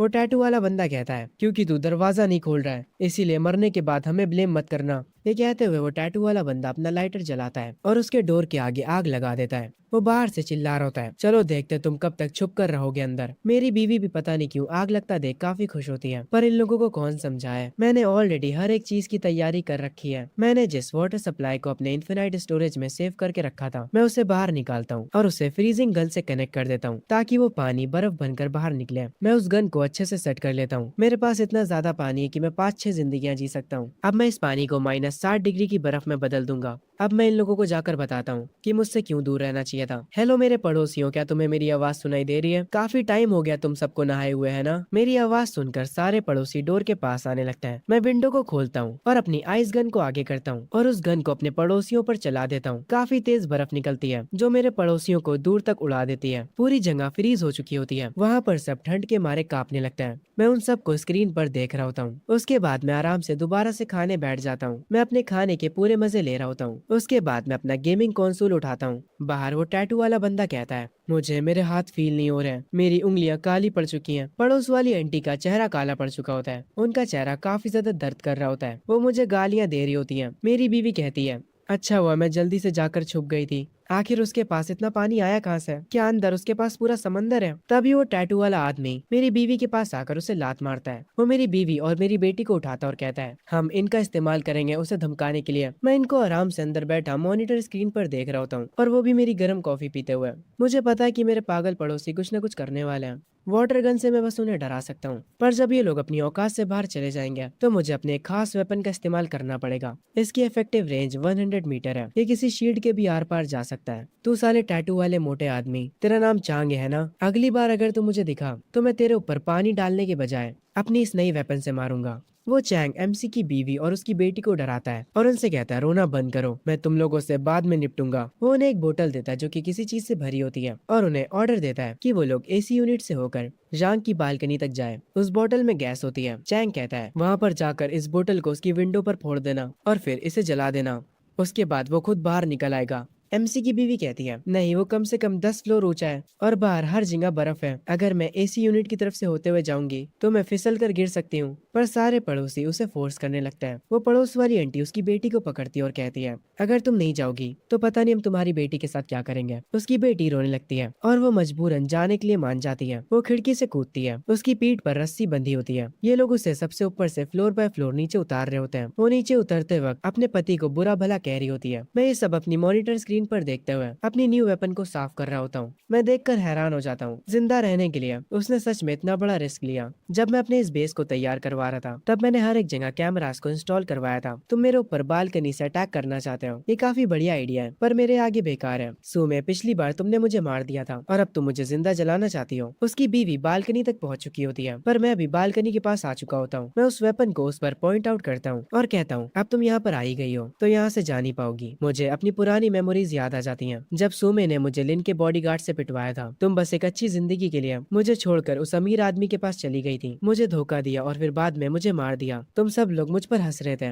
मैं वहाँ पर बर्फ में लेटा मर गया था, पर इस बार मैं तुम में से किसी को भी नहीं छोड़ूंगा। एमसी की बीवी लाइटर जलाते हुए कहती है, ये सब तुम्हारी गलती है, तुमने मुझे ये करने पर मजबूर किया है। तुम मेरे लिए डोर नहीं खोल रहे थे, इसीलिए अब मैं तुम्हें जिंदा जला दूंगी। मैं उसके सामने अपने न्यू वेपन को करता हूँ और कहता हूँ, तुम्हें मारना मेरे लिए बहुत आसान है, पर मैं तुम्हें जिंदा रखना चाहता हूँ। मैं चाहता हूँ कि तुम धीरे धीरे डर और पछतावे में सड़ो। मैं बालकनी की विंडोज को ओपन करता हूँ और अपने वेपन के साथ उसके ऊपर पॉइंट आउट करता हूँ। मैं बिना किसी मर्सी के अपनी बीवी पर फायर कर देता हूँ। वहाँ के जो पड़ोसी होते हैं वो उसकी बीवी को ऊपर खींच लेते हैं। वो उस पर गुस्सा करते हैं, जबकि वो काफी ज्यादा इंजर्ड होती है। हम कुछ टाइम बाद का सीन देखते हैं। अब उस औरत की इंजरी थोड़ी ठीक हो चुकी होती है। पड़ोस वाली आंटी कह रही होती है, तुम तो कोई काम की नहीं हो। एमसी की वाइफ अपने मन में सोच रही होती है, उसने मुझे ऑलमोस्ट मार ही दिया था। वो उन पड़ोसियों से कहती है, मैं अब वापस नहीं जाने वाली, तुम लोग भले ही मुझे मार दो। इनकी ये सारी बातें चैंग सुन लेता है। वो आते ही एमसी की वाइफ को लात मारता है। वो उन्हें यहाँ से ले जाने लगता है और कहता है, आज से तुम लोग फ्लोर पर नहीं सोगे बल्कि बाथरूम में सोगे। तुम्हारे जैसे निकम्मे लोग वहीं पर बिलोंग करते हैं। चैंग उन्हें बाथरूम में फेंक जाता है। एमसी की वाइफ के मन में पुरानी यादें चलने लगती हैं। जब उसका पति उसको शॉपिंग पर ले जाया करता था, वो उसका ख्याल रखता, उससे अच्छा अच्छा खाना खिलाता। ये सब याद आने के बाद उसकी आंखों से आंसू आने लगते हैं। मैं अपने रूम में बैठा सेब खा रहा होता हूँ। मैं अपना फोन बाहर निकालता हूँ, ये चेक करने के लिए कि जो हमारा पड़ोसियों का ग्रुप है उस पे क्या चल रहा है। मुझे वही पड़ोस वाली आंटी का वॉइस नोट आया होता है। वो उस मैसेज में सारा इल्जाम मेरी बीवी के ऊपर डाल देती हैं और जो कल रात हुआ उसे एक मिसअंडरस्टैंडिंग बताती हैं। और ऐसे ही सारे पड़ोसी भी बहाना बना रहे होते हैं। वो कल रात का सारा इल्जाम मेरी बीवी के ऊपर डाल रहे होते हैं। वो लोग ये कह रहे होते हैं कि मेरे लिए वो लोग मेरी बीवी को सबक सिखाएंगे। मैं अपने फोन को बंद करता हूँ और सोचता हूँ, ये लोग थोड़ा सा खाना पाने के लिए कितना गिर चुके हैं। उन लोगों ने मुझे जिंदा जलाने की कोशिश करी और अब वो लोग उस बात को मिसअंडरस्टैंडिंग कह रहे हैं और सारा इल्जाम मेरी बीवी पे लगा रहे हैं। जैंग की बीवी अपनी बेटी को गले लगाकर बैठी होती है। चैंग अपना फोन चेक करते हुए कहता है, जैंग हमारे ऊपर भरोसा नहीं कर रहा है। तभी वो पड़ोस वाली आंटी कहती है, तो हमें उससे कुछ और दिखाना होगा। वो सबसे ज्यादा नफरत अपनी बीवी से करता है। उसकी बीवी को उसके डोर के पास ले जाते हैं और वहाँ उसे मारना शुरू करते हैं। अगर वो खुश होता है तो कम से कम वो हमें बचा कुचा खाना दे ही देगा। चैंग उसकी बीवी को उसके बालों से पकड़ता है। वो चिल्लाती है और उसे छोड़ने के लिए कहती है, पर चैंग उसकी नहीं सुनता। वो उसे उसके डोर तक ले जाने लगता है और कह रहा होता है, अपने पति से माफी की भीख मांगो। अगर तुम्हें रोता हुआ देख वो खुश होता है तो वो कम से कम हमें कुछ खाना दे देगा। चैंग चिल्लाते हुए जैंग के डोर के पास कहता है, जरा इस औरत को देखो, इसने ही तुम्हें धोखा दिया था। हम तुम्हारी मदद करेंगे इसे सबक सिखाने में, बस हमें इसके बदले थोड़ा सा खाना दे दो और हम आज रात इसका पैर तोड़ देंगे। वो पड़ोस वाली आंटी उसकी बीवी को एक डंडे से मारती है और उसे बार बार मारे जा रही होती है। उसकी बीवी दर्द से चिल्लाती है। वो रोते हुए माफी मांगती है और जैंग से उसे बचाने के लिए कहती है, पर मैं तो अंदर बैठा आराम से सेब खा रहा होता हूँ। मैं उस सेब को कचरे में फेंकता हूँ और मॉनिटर स्क्रीन की तरफ देखता हूँ। फिर मैं डोर के पास जाता हूँ और उन लोगों से कहता हूँ, तुम उसका पैर तोड़कर क्या ही साबित कर लोगे? तुम लोगों ने मुझे जिंदा जलाने की कोशिश करी थी और अब तुम लोगों को लगता है कि मैं इसके बदले तुम्हें तुम्हें खाना दूंगा। आखिर में मेरे पड़ोसी हार मान जाते हैं। हम देखते हैं जैंग की वाइफ सो रही होती है। उसे सोता देख वो पड़ोस वाली आंटी कहती है, ये औरत पूरी यूजलेस है, ये हमारे कोई भी काम नहीं आने वाली, हमें कुछ और करना होगा, क्योंकि जैंग को लोगों को दर्द में देखने में मजा आता है। तो चलो उसे कुछ और दिखाते हैं। हम इस बार उसकी बेटी का इस्तेमाल करेंगे। उसकी बेटी से उसके डोर के सामने भीख मंगवाते हैं, शायद वो इस पर तरस खाकर हमें कुछ खाने को दे दे। वो पड़ोस वाली आंटी उसकी बेटी को जबरदस्ती जैंग के डोर के पास ले जाती है और उससे मदद की भीख मांगने को कहती है। उसकी बेटी भी माफी मांगने लगती है। रोते हुए वो अपने डैड को पुकारती है। वो कह रही होती है, मुझे माफ कर दो पापा, मुझे बहुत दर्द हो रहा है, मुझे अंदर आने दो। पड़ोस वाली आंटी उस लड़की को और ज्यादा फोर्स करने लगती है और उस पर चिल्लाए जा रही होती है। मैं ये सब स्क्रीन पर देख रहा होता हूँ। मेरी बेटी अभी भी डोर के पास खड़ी होकर मुझसे माफी मांग रही थी। मैं एक चिप्स का पैकेट लेकर आता हूँ और उसे खाने लगता हूँ। असल में मेरी बेटी भी मुझे नीचा दिखाया करती थी। वो मुझे लूजर कहती थी, जबकि मैं उसकी इतनी केयर करता था। और वो बिना किसी देर के उस अमीर आदमी को अपना डैड बनाने के लिए तैयार हो गई। खैर थोड़ी देर बाद मुझे उसकी आवाज मेरे कानों में चुभने लगती है। मैं उठता हूँ और जाकर विंडो खोलता हूँ। मैं उन लोगों से बोलता हूँ कि अब चुप हो जाओ, तुम्हारी वजह से मेरे सर में दर्द होने लगा। चैंग मुझे देखकर खुश हो जाता है। वो मुझसे खाना मांगता है। मैं जो इन लोगों की आवाज से परेशान हो चुका था, उन चिप्स को जो मैं खा रहा था, उन्हें बाहर जमीन पर फेंक देता हूँ। वो लोग तुरंत भागते हुए आते हैं और उसे उठाने लगते हैं जैसे कोई जानवर हो। तभी उस लड़की की माँ वहाँ पर आ जाती है। वो डोर पर अपनी बेटी को लेकर बैठ जाती है। तभी यहाँ पर किसी को आता देख चैंग अपने हाथ में कुल्हाड़ी उठा लेता है। पर तभी हम देखते हैं यहाँ पर लिन फैंग आ जाता है, वही अमीर आदमी जिसके लिए जैंग की बीवी ने उसे छोड़ा था। उसे देखते ही पड़ोस की आंटी उसे पहचान जाती है। लिन फैंग के बॉडीगार्ड्स के हाथों में बैग्स देखकर चैंग उसकी तरफ आता है और उससे पूछता है, तुम आखिर हमारी बिल्डिंग में क्या करने आए हो? वो सब छोड़ो, क्या तुम्हारे बैग में खाना है? तुम्हारे पास जो कुछ भी है मुझे दे दो, वरना अच्छा नहीं होगा। चैंग से ये सुनने के बाद लिन फैंग डायरेक्ट अपनी गन निकालता है और उसे उस पर पॉइंट आउट करते हुए कहता है, अच्छा वो मेरे वेयर हाउस में गन्स पड़ी थी, तो क्या बोल रहा था तू? मैं जब यहाँ पर आ रहा था तो मैंने बाकी लोगों से उनका खाना छीना और तू साले मुझसे ही मेरा खाना छीनने की कोशिश कर रहा था। लिन को देखकर जैंग की बीवी खुश हो जाती है और वो कहती है, मुझे लगा ही था मास्टर लिन आप मुझे बचाने जरूर आएंगे। लिन कुछ खाने के लिए निकालता है। जैंग की बीवी को लगता है कि वो उसके लिए है, पर लिन उसे खुद खाने लगता है। वो उससे कहता है, मुझसे कोई खाने की उम्मीद मत रखना, मैं यहाँ पर कुछ वफादार कुत्ते ढूंढने के लिए आया हूँ जो कि मेरी मदद कर सके। मैंने सुना है कि जैंग ने काफी ज्यादा खाना स्टोर करके रखा है, जो भी मेरी मदद करेगा उसका दरवाजा तोड़ने में मैं उसे खाना दूंगा। ये सुनने के तुरंत बाद चैंग अपनी कुल्हाड़ी फेंक कर तुरंत घुटनों पर आ जाता है। वो लिन को अपना मास्टर मान लेता है और उसकी मदद करने के लिए तैयार हो जाता है। लिन ये देखता है, फिर वो जो खा रहा था उसे जैंग की बीवी को दे देता है। वो कहता है, मैं कभी भी अपनी औरतों को नहीं भूलता हूँ। जैंग की बीवी डोर के बाहर से चिल्लाते हुए कहती है, मुझे अब तुम्हारी कोई जरूरत नहीं है, मास्टर लिन मुझे बचाने आ गए। पहले मुझे इस औरत के लिए बुरा लग रहा था, पर ये तो एक नंबर की पलटू निकली। जब लिन देखता है कि जैंग की बीवी उसे गालियां दे रही है, तब वो जोरों से हंसने लगता है। मैं अंदर बैठकर स्क्रीन पर ये सब देख रहा होता हूँ, तो तुमने अपना असली रंग दिखाई दिया। अगर तुम लोग मुझे परेशान करने का इरादा बना ही चुके हो, तो मैं भी कोई कसर नहीं छोड़ने वाला। लिन के बॉडीगार्ड्स दरवाजे पर कुल्हाड़ी से मारने लगते हैं उसे तोड़ने के लिए। लिन उनसे पूछता है कि और कितना टाइम लगेगा, पर ये दरवाजा टूटने का नाम ही नहीं ले रहा था। लिन उनसे कहता है, तुम लोग बकवास करना बंद करो और दरवाजे को तोड़ने पर ध्यान दो। वो लोग वापस से दरवाजा तोड़ने में लग जाते हैं, पर उससे कुछ भी नहीं होता। थोड़ी देर बाद चैंग आकर दरवाजे के पास कहता है, जैंग मिस्टर लिन के पास तुम्हें मारने के बहुत सारे तरीके हैं, अगर तुम्हारे अंदर थोड़ा सा भी दिमाग है तो चुपचाप बाहर आ जाओ और मिस्टर लिन से अपनी जान की भीख मांगो। मुझे इनकी ये बात सुनकर गुस्सा आता है। मैं उस दरवाजे की एक विंडो को खोलता हूँ और अपना वेपन उठा लेता हूँ और डायरेक्ट उसे फायर कर देता हूँ। वो एरो जो मैंने फायर किया था वो सीधा जाकर चैंग को लगता है। ये देखकर सब हैरान हो जाते हैं। जैसे ही उन्हें पता चलता है कि मेरे पास क्रॉसबो है, तो वो तुरंत छुपने लग जाते हैं। वो लोग गेट के सामने से भागने लगते हैं। मैं दरवाजे के अंदर से कहता हूँ, जो मैंने अभी किया वो बस एक वार्निंग थी, अगर तुमने मेरे दरवाजे को दोबारा से छुआ तो अगली एरो जो कि मैं फायर करूंगा वो सीधा तुम्हारे सर पर लगेगी। लेन बाहर खड़ा ये सब सुन रहा होता है। मैं उससे कहता हूँ, लेन अगर तुम्हें लंबा जीना है तो यहाँ से चले जाओ। उसके बाद मैं अपना फोन निकालता हूँ और सोफे पर बैठ जाता हूँ और जो खाना मैं खा रहा था उसके साथ अपनी एक फोटो लेता हूँ ताकि मैं उसे ऑनलाइन पोस्ट करके अपने पड़ोसियों की ओर जला सकूं। मैं उस पोस्ट के साथ एक वॉइस नोट छोड़ता हूँ जिसमें मैं कहता हूँ, अकेले खाना खाना कितना लोनली होता है, मेरे पास इतनी सारी ड्रिंक्स हैं पर मेरे साथ कोई पीने वाला नहीं है। ऑफ कोर्स ये बात मैं उनकी जलाने के लिए कह रहा हूँ। मैं सोच रहा हूँ कि आज रात कितने लोग भूखे सोएंगे। वो पोस्ट बाहर बैठे जैंग की बीवी देखती है। वो खाने को देखकर हैरान हो जाती है। वो चिल्लाते हुए कहती है, ये तो बहुत ही टेस्टी बाहर का खाना खा रहे हैं। लिन जैंग की बीवी से उसका फोन छीनता है और जब वो उसे एक महंगी शराब पीते हुए देखता है तो लिन अपना कंट्रोल खो देता है और वो चिल्लाते हुए कहता है, ये बंदा मेरी सबसे फेवरेट शराब पी रहा है जो कि अभी मेरे पास भी नहीं है। चैंग भी उस पोस्ट को देखता है। वो भी काफी भूखा होता है। उस पोस्ट को देखने के बाद उसके मुंह से पानी आ रहा होता है। वो कहता है, ऐसे खाने की एक बाइट के लिए मैं मरने को भी तैयार हूँ। जैंग की बीवी जो कि कुछ समय पहले चुपचाप बैठी थी वो अपना कंट्रोल खो देती है। उसकी आंखों में आंसू होते हैं। वो कहती है, जैंग ये सब तुम सह कर रहे हो, तुम्हारे अंदर बिल्कुल भी दिल नहीं है, तुम खा कर मर क्यों नहीं जाते? बाहर ये सब लोग मेरी बुराइयां कर रहे होते हैं पर मुझे क्या, मैं तो आराम से बैठकर अपने शाही खाने के मजे ले रहा होता हूँ। मेरी बीवी को ये चीज नहीं पता पर उसे गुस्से में देखकर मुझे मजा आ रहा है। तभी मुझे मेरी पहली गर्लफ्रेंड का मैसेज आता है जो कि मेरे कॉलेज के दिनों में मेरे साथ थी। वो मुझसे कहती है, मैंने तुम्हारी फोटो देखी खाने के साथ, तुम काफी अच्छा कर रहे हो। ये देखकर मुझे खुशी हुई। अभी पता नहीं क्या क्या चल रहा है, मैं काफी डरी हुई हूँ, पर अगर मैं सच कहूँ तो मैं हमारे उस कॉलेज के प्रॉमिस को नहीं भूली हूँ। पहले तुम हमेशा कहा करते थे कि जब तुम बहुत सारे पैसे कमा लोगे तो मुझे बहुत लग्जरी खाना खिलाने ले चलोगे। मुझे ये सुनकर काफी गुस्सा आता है और एक पुरानी याद मेरे सामने आ जाती है। असल में मेरी गर्लफ्रेंड बहुत ज्यादा अमीर थी। जब मैंने उससे शादी के लिए कहा था तो उसने मुझे मना कर दिया था, ये कहकर कि वो एक गरीब के साथ नहीं रह सकती। ये एक गोल्ड डिगर लड़की कौन से प्रोमिसेस की बात कर रही है। मैं सोफे पर बैठकर देखता हूँ। मेरी एक्स गर्लफ्रेंड ने मुझे कई सारे वॉइस नोट्स भी भेजे हैं। मैं अकेले इन नोट्स को नहीं सुनना चाहता, इसीलिए मैं इन नोट्स को अपनी बीवी के साथ सुनूंगा। मैं अपने डोर पर जाकर अपनी बीवी को आवाज देता हूँ और कहता हूँ, सो मैं यहाँ पर आकर सुनो कि टॉप पर आने का क्या मतलब होता है। मैं उन नोट्स को प्ले करता हूँ जिसमें मेरी एक्स गर्लफ्रेंड मुझसे माफी मांगती है क्योंकि उसने मुझे पहले हर्ट करा था, इसीलिए वो शांत आवाज में उन सारी चीजों की माफी मांगती है। मेरी बीवी बाहर से बैठकर ये सब सुन रही होती है। उसके चेहरे पर गुस्सा साफ नजर आ रहा होता है। मेरी एक्स गर्लफ्रेंड उन मैसेजेस में कुछ पुरानी मेमोरीज याद दिला रही होती है कि कैसे हम साथ में टाइम स्पेंड किया करते थे। खैर, अब मैं फाइनली अपनी एक्स गर्लफ्रेंड को रिप्लाई करता हूँ और उससे कहता हूँ, तुम्हारी एक्टिंग ऑस्कर डिजर्व करती है। सो मैं तुमने वो सब सुना ना, तुमने देखा ना अच्छी लड़कियां कैसे माफी मांगती हैं, ना कि तुम्हारी तरह गुस्सा करती हैं और चिल्लाती हैं। ये सुनकर मेरी बीवी कहती है, ये किस लड़की की आवाज थी जो तुमने मुझे फोन पर सुनाई। वो मेरे डोर के पास आकर कहती है, जैंग क्या तुम्हारे साथ कोई लड़की भी है? वो कुतिया कौन है जो कि तुम्हारे साथ है? उससे कहो कि वो अभी यहाँ से निकल जाए, मैं तुम्हारी वाइफ हूँ। मैं मेरी बीवी को ऐसे गुस्से में देखकर स्माइल करता हूँ। मेरी एक्स गर्लफ्रेंड के और भी मैसेजेस पड़े थे, मैं उन्हें प्ले करता हूँ। वो मुझे बताती है कि वो मेरी बिल्डिंग के बाहर है। वो आगे कहती है कि उसकी मदद सिर्फ मैं ही कर सकता हूँ और अगर मैं उसे बचा लेता हूँ तो वो मेरे लिए कुछ भी करेगी, कुछ भी।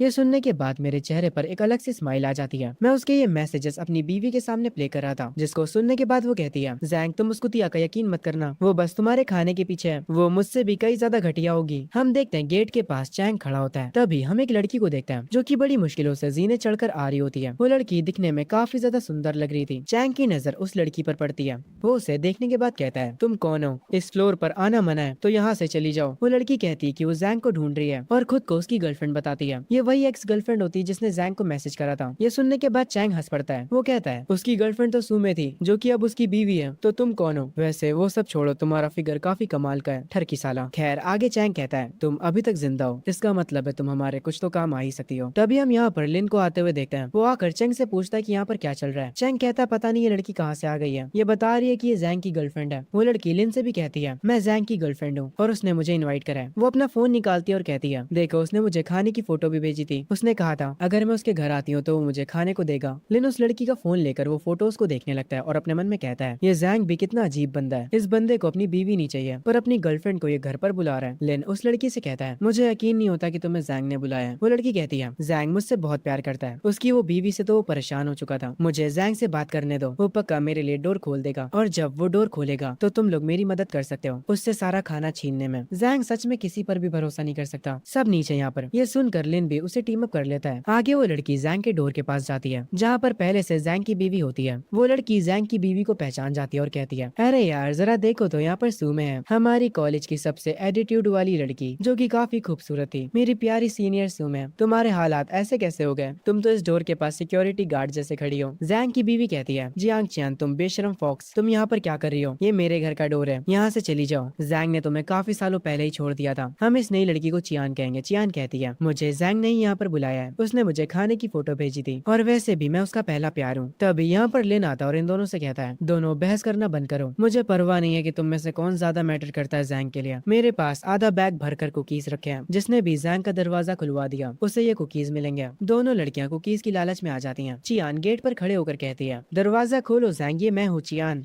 मुझे पता है कि तुम मुझे देख रहे हो, चलो हम लोग साथ में रहा जाएगा। तुम्हें मुझे डांस करते हुए देखना पसंद है ना? अगर तुम मुझे अपने साथ रख लेते हो तो मैं तुम्हारे लिए रोज डांस करूंगी। ये कहते हुए वो चियान अपना कोट उतार देती है और कैमरा के सामने डांस करने लगती है, जिसे देखकर जैंग की बीवी कहती है, चियान तुम सच में मेरे हस्बैंड को सेड्यूस कर रही हो? मैं इन सब की बकवास अपने कमरे में बैठकर देख रहा होता हूँ सेब खाते हुए। मेरा पहला प्यार जो कि मेरी एक्स है और मेरी बीवी, ये दोनों ही पागल है। मुझे ये दोनों पसंद कैसे आ गयी? मैं सच में पहले अंधा था। मैं माइक पकड़कर बाहर कहता हूँ, चियान अब बस भी करो, तुम्हारा डांस किसी ज़ॉम्बी से भी बेकार है। तुमने मेरा पूरा नाश्ते का मजा बिगाड़ दिया क्योंकि लिन ने तुम्हें कुकीज देने का वादा किया है। मेरे पास एक फूड कैन रखा है जो कि एक्सपायर हो चुका है। तुम में से जिसने भी मुझे ज्यादा एंटरटेन किया मैं उसे ये कैन दे दूंगा। ये सुनकर दोनों खुश हो जाती हैं और उस खाने के लालच में आ जाती हैं। चियान डोर के पास जाती है और कहती है, तुम्हारी बीवी एक नंबर की कुतिया है, ये तुमसे गद्दारी कर रही है, ये चाहती है कि तुम दरवाजा खोलो ताकि ये लिन के साथ मिलकर तुम्हें मार सके। ये सुनकर जैंग की बीवी के एक्सप्रेशंस बदल जाते हैं। वो गुस्से में कहती है, ये कमीनी झूठ बोल रही है। जैंग तुम इसकी बातों में मत आना, ये बस एक पागल लड़की है। ये सुनने के बाद चियान कहती है, तुमने मुझे गुस्सा दिला दिया, क्या तुम लड़ना चाहती हो? मैं वैसे भी बहुत समय से तुमसे नफरत करती थी। चियान जैंग की बीवी के बाल पकड़ती है और उसे जमीन पर गिरा देती है और फिर उसे बहुत मारती है। वो ऊपर देखते हुए हंसती है। मैं अपनी ड्रिंक पीते हुए उनसे कहता हूँ, तुम सब कितने गद्दार हो यार। पहले तुम लोगों ने मिलकर मुझे मारने का प्लान किया, पर अब थोड़े से खाने के लिए एक दूसरे को मारने के लिए तैयार हो गए। चियान बहुत बुरी तरह से जैंग की बीवी को मार रही होती है। वो उसके मुंह से खून तक निकाल देती है। वो ऊपर देखते हुए जैंग से कहती है, मैंने इसे अच्छी तरह से मारा है, मैं आपके लिए कुछ भी करने को तैयार हूँ, कुछ भी। ये लड़की बार बार इतना कुछ भी पे क्यों फोकस कर रही है? खैर, मैं अंदर बैठा होता हूँ और अपनी ड्रिंक को टेबल पर रखता हूँ और कहता हूँ, तुमने अच्छा करा। मैं उस कैन को उठाता हूँ और उसे डोर पर ले जाकर विंडो खोलता हूँ और उस खाने के कैन को बाहर फेंक देता हूँ। मैं कहता हूँ, चियान तुम फाइट करते वक्त बहुत ही गंदी दिख रही थी, मुझे तुम पसंद नहीं आई और तुम इतनी खुश क्यों हो रही हो? मैं ये खाना लिन को दे रहा हूँ, अगर तुम्हें ये चाहिए तो उससे भीख मांगो। चियान बाहर अभी भी जैंग की बीवी को मार रही होती है। लिन नीचे झुककर उस कैन को उठाता है। वो उन दो लड़कियों को नीचा दिखाते हुए कहता है, देखा, जैंग ने मुझे खाना दिया, ना कि तुम दोनों लूजर्स को। मैं तुम्हें बता दूं, इसमें से काफी अच्छी खुशबू आ रही है। मैं लिन को ये हरकतें करते हुए देख रहा होता हूँ। मैं उन लोगों से कहता हूँ, लिन ज्यादा खुश मत हो, मैंने तुम पर खाना तो फेंका, पर मैंने ये कभी नहीं कहा कि वो तुम्हारा है। चियान और सुमे, मेरी बात सुनो। लिन के हाथों में जो कैन का डिब्बा है, उसे जो भी उससे छीन लेता है तो वो उसका हो जाएगा। चियान ये सुनते ही सुमे को छोड़ देती है और लिन के पास जाकर कहती है, मुझे वो दे दो, वो मेरा है, और उससे लड़ने लगती है। पर लिन उसे धक्का दे देता है और अपनी पॉकेट से गन निकालता है। तभी सुमे उठकर उसके पैर पर काट लेती है। लिन को उस चीज से काफी दर्द होता है। वो उसे हटाने की कोशिश करता है, पर तब तक चियान भी उठ चुकी होती है। वो दोनों मिलकर जमीन पर उसे गिरा देते हैं और चियान उसे मारने लगती है। ये चीज दूर से खड़े होकर लिन का बॉडीगार्ड और चैंग देख रहा होता है। वो दोनों काफी हैरान होते हैं। चैंग कहता है, ये दोनों ने तो हमसे गद्दारी कर दी है, चलो चल कर लिन को बचाते हैं। वो वहाँ पर पहुंचकर उन औरतों से लिन को छुड़ाने लगता है और वो लिन को बचा भी लेते हैं। मैं अंदर बैठा हंस रहा होता हूँ। मुझे अब चीजें पसंद आने लगी हैं। जब बात इंसान की भूख पर आती है तो वो कुछ भी करने को तैयार हो जाता है। बाहर लिन का बॉडीगार्ड लिन के फेस पर मरहम पट्टी करता है। लिन को जैंग पर काफी गुस्सा आता है। उन दोनों लड़कियों को बांध दिया जाता है।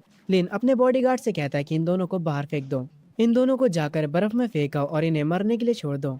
चैंग ये सुनने के बाद कहता है, लिन, अगर तुम इन्हें बाहर फेंक देते हो तो ये सच में मर सकती हैं। चैंग उन औरतों को जाकर पकड़ लेता है। लिन कहता है, तुम्हारी हिम्मत कैसे हुई मुझे काटने की? सुमे अपनी गलती की माफी मांग रही होती है। वो कहती है कि वो दोबारा नहीं करेगी। चियान कह रही होती है, लिन, मुझे मत मारो, मैं यूजफुल हूँ, मुझे जैंग की वीकनेस पता है। ये सुनने के बाद लिन कहता है, उसकी क्या वीकनेस है? चियान कहती है, भले ही वो कितना भी समझदार क्यों ना हो, आखिर में वो एक इंसान है और हर इंसान परफेक्ट नहीं होता। और मास्टर लिन, आप जैसे इंसान पर औरतों पर हाथ उठाना शोभा नहीं देता। अभी आप बहुत ज्यादा गुस्से में हैं, तो आप अपने हाथ खुद से गंदे मत करिए। आपकी जगह पर मैं सुमे को सबक सिखाऊंगी, वो अपनी औकात भूल चुकी है। ये सुनकर लिन उसे एक कुकी देता और कहता है, ये काफी इंटरेस्टिंग लगता है, क्या तुम मेरी डॉग बनना चाहोगी? चियान उससे वो कुकी लेकर खाने लगती है। लिन कहता है, चलो देखते हैं कि तुम कैसा करती हो, जाओ और सुमे को सबक सिखाओ। मैं उसके रोने की आवाज सुनकर पक चुका हूँ। चियान सुमे के पास जाती है और वो उससे कहती है, तुम्हें बस रोना ही आता है, रुको मैं अभी तुम्हारा मुंह बंद करती हूँ। और ये कहने के तुरंत बाद चियान सुमे को मारने लगती है। वो मारते मारते उसका पूरा चेहरा लाल कर देती है। उसके मुंह से खून आ जाता है। चियान उसका गला पकड़ती है और उससे कहती है, अब से तुम कुछ और नहीं बल्कि हमारी गुलाम हो। वो उसे मार कर नीचे गिरा देती है। लिन और चियान हंस रहे होते हैं। लिन चैंग से कहता है, तुमने देखा, कभी कभी बुरे लोगों को ही बुरे लोगों को मारने देना चाहिए। ये औरत बहुत बड़ी पागल है, इसीलिए हम इसे अपने साथ रख सकते हैं। चियान लिन के पास आकर कहती है, हमारा कोई भी प्लान काम नहीं कर रहा है, जैंग का दिल अब पत्थर बन चुका है। ये सुनकर लिन गुस्सा होता है। वो उससे कहता है, अगर कुछ भी काम नहीं कर रहा है तो तुम किस काम की हो फिर? क्या तुम बस फ्री का खाना खाना चाहती हो? चियान कहती है, नहीं नहीं, मेरी बात सुनो, मैं आदमियों को अच्छे से जानती हूँ। जैंग को ड्रामा पसंद है, तो चलो उसके लिए एक शो परफॉर्म करते हैं, एक ऐसा शो जिसमें हम जिंदगी और मौत का खेल खेलेंगे। लिन कहता है, और ये हम कैसे करेंगे? चियान अपना कोट उतारते हुए कहती है, तुम ऐसा प्रेटेंड करो जैसे तुम मुझे मार रहे हो, पर तुम्हें मुझे सच में मारना होगा। जितनी जोर से तुम मुझे मार सकते हो उतनी जोर से। मैं अपना कोट उतार दूंगी ताकि ये और रियल लगे। लिन ये सुनकर खुश होता और कहता है, एक सेल्फ सेक्रीफाइस का नाटक, मुझे ये प्लान पसंद आया। उसके बाद चियान कहती है, उसके बाद मैं उसे एक सीक्रेट बताऊंगी जो उसे हमेशा डराएगा, और जैसे ही वो अपना गार्ड डाउन करेगा, अगर वो हल्का सा भी गेट खोलता है तो हम तुरंत अंदर घुस जाएंगे उस पर अटैक करके। लिन कहता है, पर अगर ये नाटक करते हुए तुम जमकर मर गई तो मुझे ब्लेम मत करना। चियान कहती है, भूखे रहने से अच्छा मरना है। उसके बाद चियान जैसा बताती है लिन वैसा ही करता है। वो चियान को उसके बालों से पकड़कर उसको डोर की तरफ ले जा रहा होता है। चियान भी नाटक शुरू कर देती है। वो लिन से अपनी जान की भीख मांगने लगती है। लिन हाथ में चाकू लिए कहता है, अगर जैंग ने डोर नहीं खोला तो मैं तुम्हें अभी मार दूंगा। और लिन ये कहकर उसका सर डोर में लड़ा देता है। चियान जैंग से मदद की भीख मांगती है। वो डोर के पास जाकर रोते हुए कहती है, जैंग मुझे तुम्हें कुछ बताना है जो कि मैंने हमेशा तुमसे छुपाया था। कॉलेज के सेकेंड ईयर में मैं प्रेग्नेंट थी और वो तुम्हारा बच्चा था। तुम्हारे फ्यूचर को प्रोटेक्ट करने के लिए मैंने अबॉर्शन करवा लिया। जैंग अंदर बैठा ये सब सुन रहा होता है। बाहर से रोते हुए चियान कहती है, जैंग तुम्हें उस बच्चे का वास्ता जो कि पैदा ही नहीं हो पाया, प्लीज डोर को खोल दो, मुझे अंदर आने दो। ये सुनने के बाद मैं हंसता हूँ और क्लैप करता हूँ। मैं अपने मन में कहता हूँ, चियान तुम कोई अच्छा झूठ नहीं बोल सकती थी क्या? तुमने अपने मन में ही एक कहानी बना ली ताकि मैं तुम्हें अपने घर के अंदर ले लूँ। अब जबकि तुम इतनी अच्छी एक्टिंग कर ही रही हो तो चलो मैं भी तुम्हें अपनी एक्टिंग दिखाता हूँ। मैं उठकर डोर के पास जाता हूँ। मैं विंडो पर जाकर लिन को रुकने के लिए बोलता हूँ और फिर चियान से पूछता हूँ, चियान क्या तुम सच बोल रही हो? क्या सच में वो बच्चा था? लिन अपनी चाकू को अंदर रख लेता है। चियान कहती है, हाँ वो सच में था। हम लोग काफी यंग थे, इसीलिए मुझे डर था कि मैं तुम्हारी कॉलेज लाइफ को खराब ना कर दूं और फिर तुम्हें फ्यूचर में जाकर प्रॉब्लम्स हो। लिन और चैंग उसकी एक्टिंग देखकर हंस रहे होते हैं। चियान कह रही होती है, मैंने सब कुछ कुर्बान कर दिया तुम्हारे फ्यूचर को बचाने के लिए और जब भी मैं उसके बारे में सोचती हूँ तो मुझे बहुत दुख होता है। मैं अंदर से कहता हूँ, तो ये हुआ था। चियान तुमने बहुत मुश्किलें झेली, थोड़ा दरवाजे के पास आओ, मैं आखिरी बार तुम्हारा चेहरा देखना चाहता हूँ। अगर तुम्हें मेरी सच में परवाह थी तो मैं दरवाजा खोल दूंगा। चियान कहती है, तुम्हारे लिए मेरा प्यार कभी बदला ही नहीं था, इसीलिए दरवाजा खोल दो, मुझे बहुत ठंड लग रही है। मैं चुपके से अपने हाथ में पेपर स्प्रे पकड़े होता हूँ और चियान से कहता हूँ, क्या तुमने मुझे बेवकूफ समझा है? कॉलेज के 4 सालों तक तुमने मेरा हाथ भी नहीं पकड़ा। तुमने कहा था कि तुम शादी से पहले कुछ नहीं करना चाहती हो, तो ये बच्चा कहाँ से आया? मतलब कुछ भी, क्योंकि तुम बहुत बकवास कर चुकी हो और मुझे बच्चे के बहाने फंसाने की कोशिश करना। चलो मैं तुम्हें कुछ अच्छा टेस्ट करवाता हूँ। ये कहकर मैं पेपर स्प्रे को उसके मुंह पर मारता हूँ। चियान जमीन पर गिर जाती है, उसका चेहरा जलने लगता है। चैंग लिन से कहता है, ये पेपर स्प्रे काफी स्ट्रॉन्ग है। ये सुनने के बाद लिन कहता है, इसे मुझसे दूर रखो, इसे मेरी आंखों के सामने से ले जाओ, मुझे इससे घिन आ रही है। चैंग चियान को पकड़ता है और उसे यहाँ से ले जाता है। आखिर में चियान एक दीवार के पास बैठी रो रही होती है। सुमे उसके सामने खड़ी होती है और उसका मजाक उड़ाते हुए कहती है, जरा देखो तो हमारी खूबसूरती की मूरत को क्या हुआ है, जरा अपनी शक्ल तो देखो। तुम कह रही थी कि तुम मुझसे ज्यादा सुंदर हो, जरा अब अपने आप को देखो तो तुम एक सुअर लग रही हो। यही तुम्हारी सजा है मेरे हस्बैंड को सेड्यूस और मुझे मारने के लिए। चियान सुमे को धक्का देती है और जाकर दरवाजे पर मारने लगती है और कहती है, जैंग अपने घर से बाहर निकलो, तुमने मुझे बर्बाद कर दिया। मुझे मेरा खूबसूरत चेहरा वापस चाहिए, मुझे हर वो चीज चाहिए जो तुमने छीनी है। अगर मैं भूत भी बन जाती हूँ तब भी मैं तुम्हें छोड़ूंगी नहीं, मैं तुम्हें मार के रहूंगी। मैं उसे देख रहा होता हूँ अपने रूम से और कह रहा होता हूँ, तुम्हारी खूबसूरती ने तुम्हें बुरा बना दिया, तुम्हारे पास सिर्फ खूबसूरती ही थी पर अब वो भी नहीं है। शो खत्म हो चुका है। लिन तुम्हारे पास प्यादे कम पड़ रहे हैं। बाहर वो चारों लोग खड़े होते हैं। चैंग कहता है, बॉस चलो यहाँ से चलते हैं, ये दरवाजा फायर प्रूफ है और ये टूटता भी नहीं है और ना ही जैंग हमारे जाल में फंस रहा है। हमारा बस समय बर्बाद हो रहा है। जैंग हमें मारेगा भी नहीं, पर अगर हम यहाँ खड़े रहे तो ठंड से जरूर मर जाएंगे। लिन कहता है, तुम कहाँ जाना चाहते हो? अगर अब हम यहाँ से गए तो हमारी सारी मेहनत बर्बाद हो जाएगी। चैंग उससे चिल्लाते हुए कहता है, पर वो कम से कम मरने से तो बेटर है। अगर हम जिंदा रहे तो हम कोई ना कोई रास्ता निकाल सकते हैं और जब हमें मौका मिलेगा तो हम इसे बम से उड़ा देंगे। लिन काफी गुस्सा होता है और वो कहता है, जैंग इस बार तुम जीत गए, पर तुम बस इंतजार करो, जिस दिन तुमने दरवाजा खोला मैं तुम्हारे टुकड़े कर दूंगा। लिन चैंग को एक लात मारता और कहता है, तू क्या मुझे घूर रहा है बे? इन 2 लड़कियों को रस्सी से बांध दो और यहाँ से चलो। मैं अपनी चेयर पर बैठा होता हूँ और कहता हूँ, फाइनली अब मुझे थोड़ा आराम मिलेगा। मैं अपना फोन निकालता हूँ और देखता हूँ कि किसी ने कॉलेज ग्रुप में मैसेज करा है। ये हमारा एक बहुत पुराना ग्रुप है। ये तो कोई यांग नाम की लड़की है। ये क्या मैसेज कर रही है? उस मैसेज में वो लड़की कहती है, क्या मेरा मैसेज कोई देख रहा है? मैं यहाँ पर फंस चुकी हूँ, क्या मुझे कोई बचा सकता है? मैं जिम के अंदर इक्विपमेंट रूम में हूँ। एक ग्रुप कुछ लोगों को लेकर आ रहा है मेरी तरफ। उन लोगों ने पहले ही बहुत सारे लोगों को मार दिया है, मुझे उनके हाथों नहीं मरना।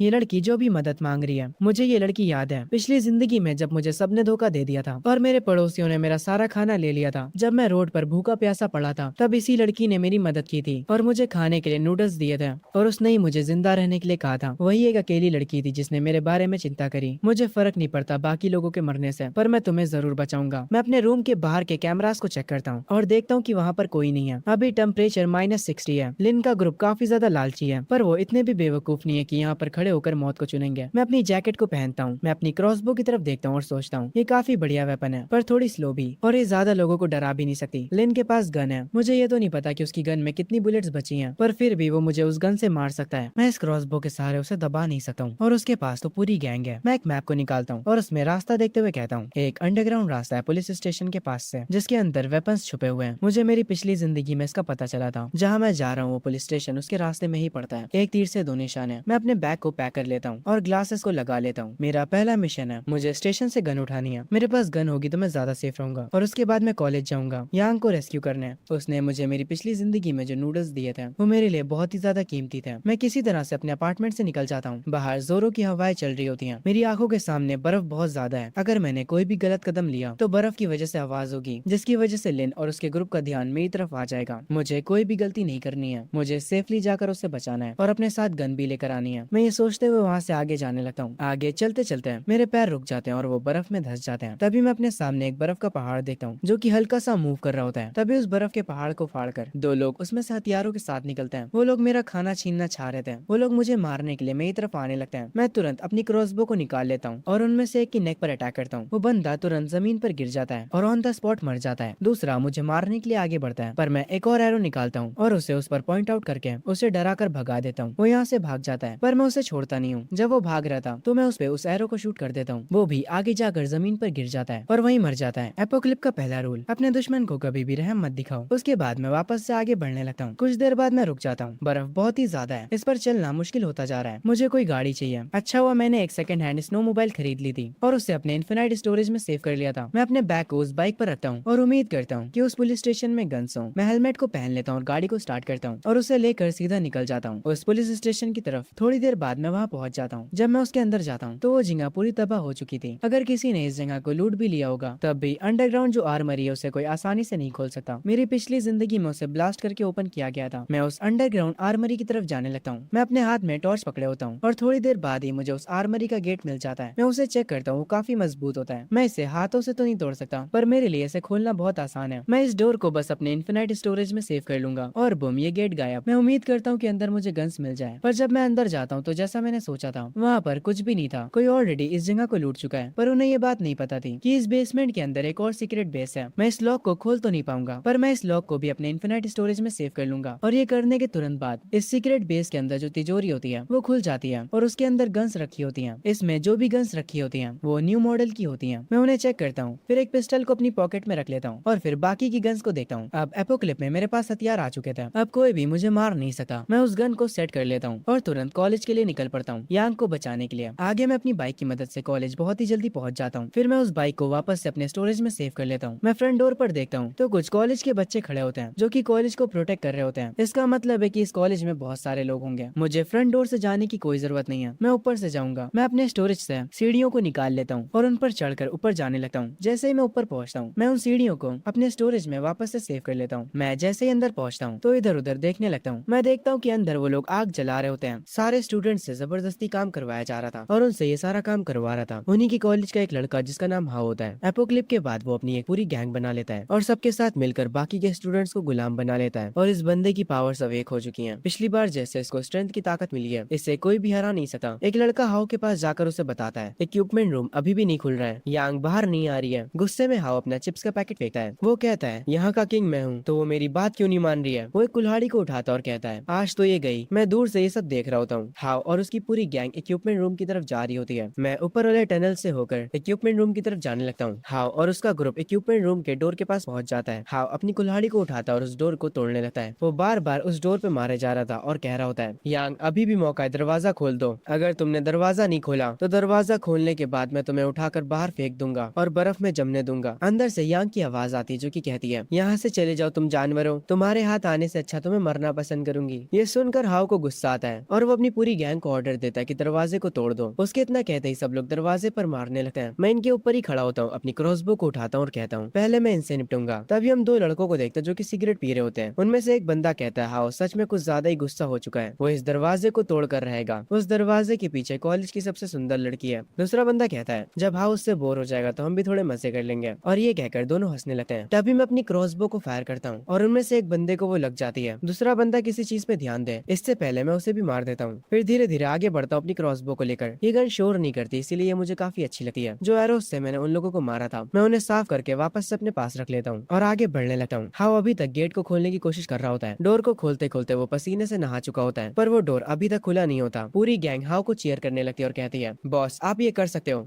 वो भी जोश में आ जाता है, दोबारा से अपनी कुल्हाड़ी को ऊपर करता है और काफी जोर से दीवार पर मारता है जिसकी वजह से वो डोर खुल जाता है। पर जब गैंग के मेंबर अंदर जाने वाले होते हैं तभी उनके पीछे से एक साथी उनका गिर जाता है जिससे जिससे उनका ध्यान उस पर चला जाता है। तो वो लोग चिल्लाने लग जाते हैं किसने ये करा। डोर के खुलते ही हम देखते हैं यांग हाओ के सामने ही बैठी होती है। हाओ उसके पास जाने लगता है। यांग काफी ज्यादा डरी हुई होती है, उसकी आंखों से आंसू बह रहे होते हैं, उसके हाथ में एक चाकू होता है। हाओ हंसते हुए कहता है, भागो, तुम भाग क्यों नहीं रही हो? क्या हुआ, तुम भाग नहीं सकती? उस चाकू को फेंक दो जो तुमने पकड़ा है। खुद की जान लेने के बारे में सोचना भी मत, मैं तुम्हें मरने नहीं दे सकता। यांग डरी हुई होती है और उससे कहती है कि वो पास मत आए। हाओ उसके चाकू वाले हाथ को पकड़ लेता है और अपनी ताकत की मदद से उससे वो चाकू छुड़वा देता है। फिर उसके बालों से पकड़कर उसे ढकेल देता है। वो जाकर जमीन पर गिर जाती है। हाओ उसके ऊपर बैठ जाता है और उससे कहता है, तुम कुछ ज्यादा ही टफ होने की एक्टिंग कर रही थी, आज मैं तुम्हें दिखाऊंगा कि यहाँ का बॉस कौन है। और वो बेरहम जैसे हंस रहा होता है। तभी बाहर गैंग के थोड़े मेंबर्स गायब हो चुके होते हैं। सब लोग पता लगाने में लग जाते हैं कि ये किसने करा। बाहर से हाओ उनकी चिल्लाने की आवाज सुनता है। उसका ध्यान तुरंत उन पर जाता है और वो कहता है, आखिर बाहर चल क्या रहा है, इतना शोर क्यों हो रहा है? वो यांग को वहीं पर छोड़ देता है और उसके बाद देखने चला जाता है कि बाहर हो क्या रहा है। पर जैसे ही वो गेट के बाहर देखता है, वो देखता है सामने एक बंदा खड़ा है जिसे वो नहीं जानता। उस बंदे को देखने के बाद पूरी गैंग डर जाती है। हाओ अपनी पॉकेट में हाथ रखे उस बंदे के पास आता है और पूछता है, अब तू कौन है बे? क्या तुमने ही मेरे आदमियों को मारा है? तभी हाओ के गैंग का एक मेंबर कहता है, इसी बंदे ने हम में से कुछ को छुप कर मारा है, इसकी स्किल्स काफी ज्यादा खतरनाक है, मुझे ये कोई असैसिन लगता है। ये सुनने के बाद हाओ कहता है, मुझे लगा था कि कोई मॉन्स्टर होगा, पर ये तो एक इंसान है। कुछ ही देर में पूरी गैंग मुझे घेरने लगती है। हाओ मेरे सामने कहता है, इस मामूली सी क्रॉसबो को पकड़कर खुद को हीरो समझ रहे हो? तुम्हें पता भी यही जगह किसकी है? मैं क्रॉसबो को नीचे करके उसे अपने पास रख लेता हूँ। ये देखकर हाओ कहता है, इसके हाथ और पैर काट दो, मैं इसे जलती हुई आग में फेंक दूंगा। ये बंदा क्या बोल रहा है? मैं अपनी शॉटगन निकाल लेता हूँ, आओ और मुझसे अब भिड़ो। मैं शॉटगन को फायर करना स्टार्ट करता हूँ और एक एक करके उसके वहाँ के सारे मेंबर्स को मार देता हूँ। सिर्फ अकेला हाओ बचता है। मैं वापस से अपनी गन को ऊपर करता हूँ और कहता हूँ, भागना चाहते हो तो भाग सकते हो। उसके बाद मैं उस गन की बुलेट को हाओ के पीछे फायर करता हूँ, क्योंकि मैं देख लेता हूँ यहाँ पर उसकी गैंग के और मेंबर्स आ चुके होते हैं। उस गन के शॉट से वो लोग डर जाते हैं और थोड़ा पीछे हो जाते हैं। वो लोग हाओ के पास आ चुके होते हैं, पर हाओ अभी भी डर नहीं रहा होता है। उल्टा वो मेरी तारीफ करता है। वो कहता है, तुम इतना भी खुद को महान मत समझो,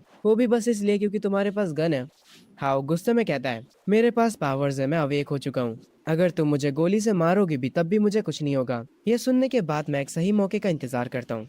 हाओ की पूरी गैंग उसे मोटिवेट कर रही होती है ताकि वो मुझे मार दे, पर जैसे ही हाओ आगे बढ़ता है, मैं उसके एक हाथ पर और उसके एक पैर पर गोली मार देता हूँ। उसके बाद सिचुएशन पूरी बदल जाती है। वो लड़खड़ा कर गिर जाता है। मैं अपनी गन को वापस से रिलोड करता हूँ। उसके तुरंत बाद हाओ अपनी जान की भीख मांगने लगता है। वो मुझे कहता है कि उसके पास पैसे हैं और वो मुझे पूरा स्टेडियम दे देगा अगर मैं उसे छोड़ देता हूँ तो। मैं कहता हूँ, तुम ताकतवर तो हो पर बेवकूफ भी। हाओ अब पूरी तरह से डर चुका होता है। मैं ये कहने के तुरंत बाद हाओ के ऊपर बार बार फायर करता जाता हूँ और उसकी गैंग मेंबर्स के ऊपर भी। मैं उनसे कहता हूँ, जिसमें भी हिम्मत है अब वो सामने आए, पर वो सारे के सारे डर के मारे अपने हथियार फेंक देते हैं और मेरे आगे सरेंडर कर लेते हैं और मेरे सामने अपनी जान की भीख मांगते हैं। मैं उन्हें वहीं पर छोड़कर वहां से निकल जाता हूँ और इक्विपमेंट रूम की तरफ जाने लगता हूँ। वहां पर मैं यांग को बैठा देखता हूँ जो कि काफी ज्यादा डरी हुई होती है। वो मुझसे पीछे रहने को कहती है। मैं उससे कहता हूँ, ये मैं हूँ। उसके बाद मैं उसे जैकेट देता हूँ। यांग पूछती है, तुम हो कौन? मैं उसे उठाते हुए कहता हूँ, ये बात करने की जगह नहीं है, मेरे साथ आओ। मैं उसे बाहर ले जाता हूँ। उसके बाद अपनी बाइक को वापस से बाहर निकालता हूँ, जिसे देखकर वो शौक हो जाती है कि ये बाइक कहाँ से आई। मैं उसे हेलमेट देता हूँ और कहता हूँ, पीछे बैठ जाओ। वो जैसे ही बाइक पर बैठती है, मैं उससे कहता हूँ, मैं पहले ही तुम्हें बता दूं, मैं तुम्हें इसलिए बचा रहा हूँ क्योंकि तुमने मेरी मदद करी थी। मैं हमेशा उन लोगों के एहसान चुका देता हूँ जो मेरी मदद करते हैं। यांग काफी कंफ्यूज होती है और कहती है, मैंने तुम्हारी मदद कब करी थी? मुझे तो याद नहीं। मैं उससे कहता हूँ कि ये अभी इंपॉर्टेंट नहीं है, मेरे लिए सिर्फ एक ही चीज जरूरी है, मुझे यूजलेस लोग नहीं पसंद है। तो जैसे ही मैं तुम्हें अपने घर लेकर जाऊंगा, तुम्हारी जिंदगी मेरी हो जाएगी। अगर तुम्हें कुछ दिखाई देता या फिर सुनाई, फिर भी तुम अपना मुंह बंद रखोगी और जैसा मैं कहूंगा वैसा करोगी। क्या तुम ये सब कर सकती हो? यांग कहती है, जब तक मैं जिंदा रह सकती हूँ तब तक मैं करूंगी कुछ भी, जो भी तुम कहोगे।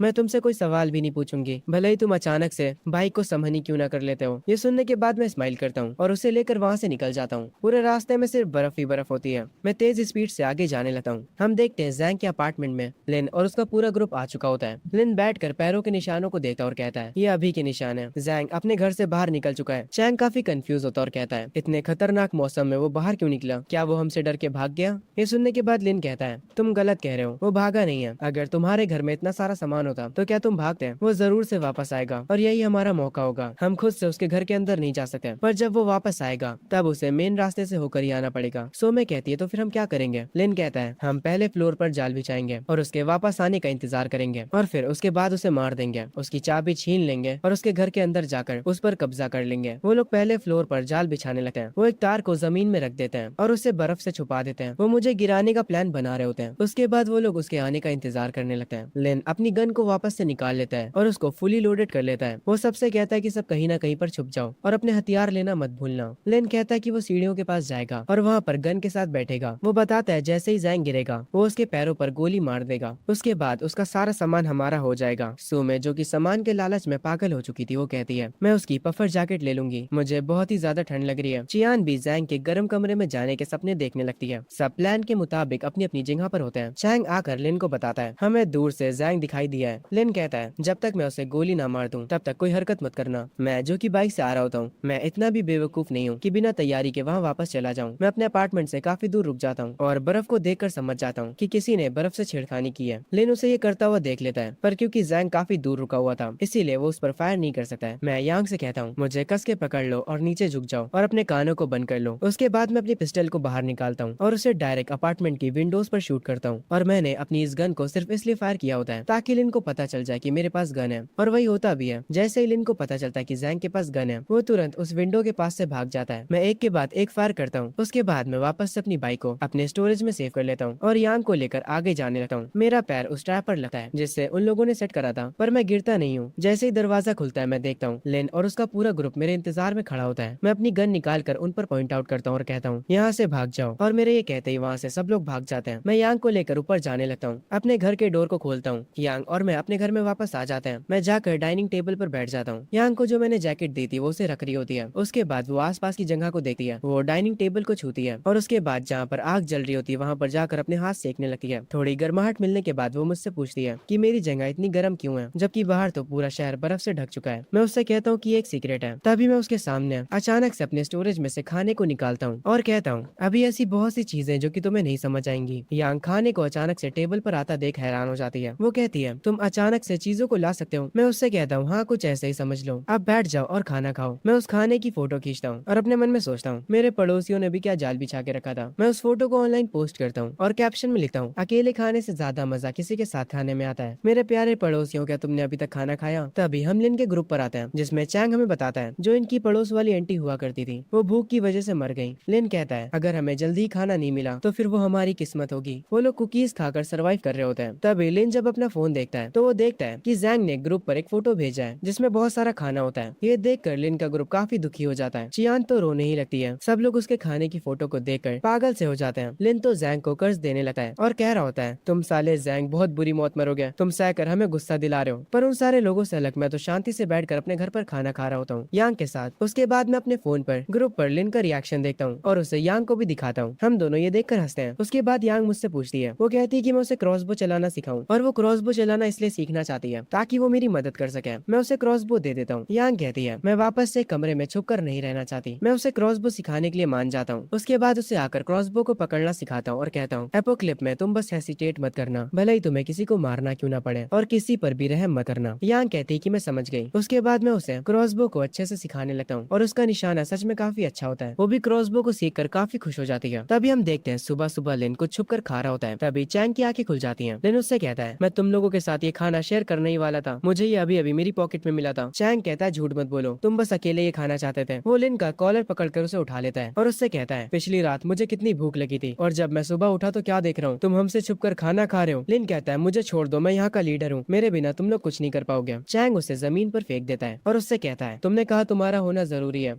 तुम जैंग का दरवाजा भी नहीं खुलवा पाए और तुम्हारे जाल भी काम नहीं करे उस पर, तुम्हारी वजह से हम भूखे ही मरेंगे। जो खाना लिन के पास होता है वो लिन से छीन कर चैंग खाने लगता है और उसके बाद वो लिन को मारने लगता है और उसे यूजलेस कहता है। वो उस पर काफी गुस्सा करता है। चैंग गुस्से में सुमे से कहता है आज किसी को भी खाना नहीं मिलेगा, तुम और तुम्हारी बेटी यहाँ से निकल जाओ। लिन उठता है और कहता है चैंग तुम अब कुछ ज्यादा ही कर रहे हो, तुम भूल रहे हो कि मेरे पास अभी भी गन है। चैंग आकर कहता है ओह तो ऐसी बात है, तो मुझे बताओ तुम्हारी गन में कितनी बुलेट बची है, तुम्हारे पास गन होनी ही नहीं चाहिए, वो मुझे दे दो। जब चैंग लिन से गन छीन रहा होता है तभी लिन चैन के ऊपर फायर कर देता है जिसकी वजह से वो काफी दूर जाकर गिरता है, पर वो मरता नहीं है बल्कि उसकी बॉडी पूरी पत्थर की बन जाती है, जिसे देखकर वो काफी ज्यादा खुश हो जाता है क्योंकि उसको अपनी बॉडी में ताकत फील हो रही होती है। उसने अपनी पावर को अवेक कर लिया होता है। लिन चैंग को ऐसा देखकर घबरा जाता है। वो उससे कहता है तुम तो एक मॉन्स्टर में बदल चुके हो। वो दोबारा से चैंग पर फायर करता है और एक बार नहीं बल्कि बार बार करता है, पर उन बुलेट्स का चैंग पर कोई भी असर नहीं पड़ता। वो पत्थर की तरह मजबूत हो चुका होता है जिसे देखकर सुमे और चियान दोनों ही शौक हो जाती है। वो उसे डेमन और मॉन्स्टर कहने लगती है। लिन बहुत बहुत ही ज्यादा घबरा जाता है। वो इतना ज्यादा डर जाता है कि उसके हाथ से गन छूट जाती है और वो नीचे गिर जाती है। चैंग आकर लिन को गले से पकड़कर उसे ऊपर उठाता है और कहता है, लिन तुम्हारा टाइम अब आ चुका है, अब से मैं ही यहाँ का शैतान हूँ। वो लिन को नीचे फेंक देता है। उसके बाद हम देखते हैं वो वापस से इंसान में ट्रांसफर हो चुका होता है। चियान उसके पैर दबा रही होती है पर वो उसे लात मार देता है। वो उन सबको यूजलेस बोलता है और उनसे कहता है, मुझे खाना चाहिए, मेरे लिए खाना लेकर आओ। अगर तुम मेरे लिए खाना लेकर नहीं आते हो तो मैं तुम्हें बाहर बर्फ में फेंक दूंगा। लिन वापस से उठता है और चैंग को अपना बॉस कहता है और कहता है, बॉस चियांग, हम जैंग के डोर को किसी भी तरीके से नहीं खोल सकते हैं, पर हम दीवार को तो तोड़ ही सकते हैं। वो तो नॉर्मल सीमेंट की है, अगर हम दीवार को तोड़ देते हैं तो हम डायरेक्ट उसके घर में घुस सकते हैं। ये सुनने के बाद चैंग खुश हो जाता है और कहता है, ये तो काफी बढ़िया आइडिया है। लिन भी मुस्कुराते हुए कहता है, जब हम उसके घर में घुस जाएंगे तो उसका सारा सामान आपका होगा बॉस चैंग। चैंग लिन से कहता है, जाओ और बाकी के पड़ोसियों को भी लेकर आओ, हम सब मिलकर आज जैंग पर अटैक करेंगे। थोड़ी देर बाद हम देखते हैं सारे पड़ोसी वहाँ पर आ जाते हैं और इस बार डोर की बजाय वहाँ की दीवार को तोड़ने लगते हैं। पर जब उनसे कुछ नहीं हो पाता तो चैंग उन्हें पीछे कर देता है और कहता है, मैं तुम्हें दिखाता हूँ कि दीवार को कैसे तोड़ा जाता है। वो अपने हाथ को उठाता है और जोर से दीवार पर पंच मारता है और वो दीवार काफी तेजी से टूटने लगती है। लिन पीछे खड़ा होकर कहता है, अगर हमारे साथ चैंग बॉस है तो दीवार कुछ ही दिनों में टूट जाएगी। दीवार के टूटने की वजह से जैंग के घर के अंदर पानी का गिलास हिलता है। वो तुरंत स्क्रीन पर देखता है। यांग कहती है, जैंग वो लोग तो दीवार को तोड़ रहे हैं, ये ज्यादा समय तक नहीं चल पाएगा। मैं यांग को बताता हूँ, शायद से चैंग ने भी अपनी पावर को अवेक कर लिया है, इसीलिए वो इतना ज्यादा जोश में आ चुका है। अगर उन्हें मरने की इतनी ही जल्दी है तो चलो उनकी मदद करते हैं। तुम जाकर गेट को गार्ड करो, मेरे पास कुछ आइडियाज हैं जो कि मुझे कुछ दिन पहले ही आए थे। चलो उन आइडियाज को इस बड़े बंदे पर ट्राई करते हैं। बाहर पड़ोसी थक कर बैठ जाते हैं। लिन उन्हें रॉड दिखाते हुए कहता है, चलो उठो, वापस से काम पे लग जाओ, अगर कोई भी रुकता है तो उसे आज खाना नहीं मिलेगा। चैंग अपने हाथों को वापस से पत्थर में बदल देता है और उनसे कहता है, ओए तुम लूजर, जरा मुझे देखो। वो वापस से दीवार पर पंच मारता है और उसकी ताकत से दीवार टूटने लगती है। जैंग की वॉल पर लगी हुई पेंटिंग गिरने लगती है। यांग अंदर से कहती है, ऐसा लगता है कि दीवारें जल्दी ही गिर जाएंगी, क्या हमें बाहर जाकर उन पर पहले हमला कर देना चाहिए? मैं यांग से कहता हूँ, अभी हमें चैंग की पूरी पावर नहीं पता है, गन्स और क्रॉसबो उसके डिफेंस को नहीं तोड़ सकती। मैं कभी अपनी पावर को पूरी तरह से समझा ही नहीं था। ये बात तो मुझे कुछ समय पहले ही पता चली थी। मेरी पावर सिर्फ स्टोरेज की नहीं है, बल्कि वो एक ब्लैक होल जैसे स्पेस को क्रिएट करती है और जो भी चीज उसके अंदर जाती है वो कट हो जाती है बीच से। अगर मैं इसी चीज को इस्तेमाल करूँ तो मैं चैंग के डिफेंस को तोड़ सकता हूँ। मैं इसे अपना स्पेशल अटैक कहूंगा। बाहर से चैंग दीवार को तोड़ने में लग जाता है। वो एक के बाद एक पंचेस दीवार पर मारे जा रहा होता है। तभी दीवार टूट जाती है। लिन अंदर झाँक कर देखता है। चैंग लिन को साइड करता है और हंस रहा होता है। वो जैंग से चिल्लाकर कहता है, जैंग इधर आओ और अपने घुटनों पर बैठकर मुझसे माफी मांगो। यांग काफी घबरा जाती है पर मैं उन लोगों से कहता हूँ, क्या तुम लोग अंदर आकर मरना चाहते हो तो अच्छे से दीवार को तोड़ो और अंदर आओ। जैंग पूरा पत्थर का बन के पूरी दीवार को तोड़ने लगता है। उसके बाद वो वापस से नॉर्मल ह्यूमन बन जाता है। वो सबसे कहता है, आओ चलो अंदर चले। पर वो अपने मन में कह रहा होता है, मैं जैंग को अपनी दूसरी पावर नहीं दिखा सकता जो मुझे मिली है। जैंग अपने हाथों में एक तलवार पकड़े होता है जिसे देखकर चैंग हंसने लगता है और कहता है, तुम इस जंग लगी तलवार से मेरा क्या बिगाड़ लोगे? मुझ पर तो बुलेट्स का भी कोई असर नहीं होता। आओ और मुझ पर अटैक करो। मैं काफी ज्यादा फोकस हो जाता हूँ और जैसे ही चैंग मेरे पास आता है मैं अपनी स्वार्ड से एक स्लैश करता हूँ जिसकी वजह से वो चैंग दूर जाकर बाहर गिरता है। मेरा वो अटैक उसके सीने पर लगा होता है। लिन ये देखकर हैरान हो जाता है। वो कहता है, ये तो स्वार्ड एनर्जी है। मैं उन लोगों से कहता हूँ, शुक्र मनाओ तुम लोग कि मुझे अभी तक ये स्वार्ड सही से चलानी आई नहीं है, वरना अब तक तुम्हारा सर बचता ही ना। बाकी के पड़ोसी चैंग को उठाते हैं। चैंग के मुंह से खून आ चुका होता है। वो कहता है, जैंग कोई पक्का जादूगर है। सारे लोग उससे डरने लगते हैं। लिन रुकता है और एक पत्थर को उठाते हुए कहता है, स्वार्ड एनर्जी जैसे कल्टीवेशन मानवाज में होती है, ये वैसी नहीं है। इस कट को देखो जो कि इस पत्थर पर लगा है। ये कट फिजिकल फोर्स से तो नहीं हो सकता। आगे ये लोग चैंग को रूम में ले जाते हैं। सुमे उसकी मरहम पट्टी करती है पर चैंग सुमे का हाथ हटा देता है और उससे दूर रहने के लिए कहता है। चैंग उठता है और कहता है, लिन अब हमारा अगला प्लान क्या होगा? हम क्या करें बताओ? लिन कुछ सोचने लगता है और उन लोगों से कहता है, जरा सोचो, उसके पास स्नो बाइक है और इतना खाना है जो कि कभी खत्म ही नहीं होता और ऐसे अटैक्स जो कि तुम्हारे डिफेंस को तोड़ सकते हैं। वो अपने पास से सामान को कभी भी निकाल सकता है। क्या उसके पास स्पेशल पावर है? ये सुनने के बाद सुमे कहती है, वो क्या होता है? लिन कहता है, बेसिकली उसके पास अनलिमिटेड स्टोरेज है। अगर हम उसे मार देते हैं तो हम सब कुछ खो देंगे, इसीलिए हमें उसे जिंदा रखना पड़ेगा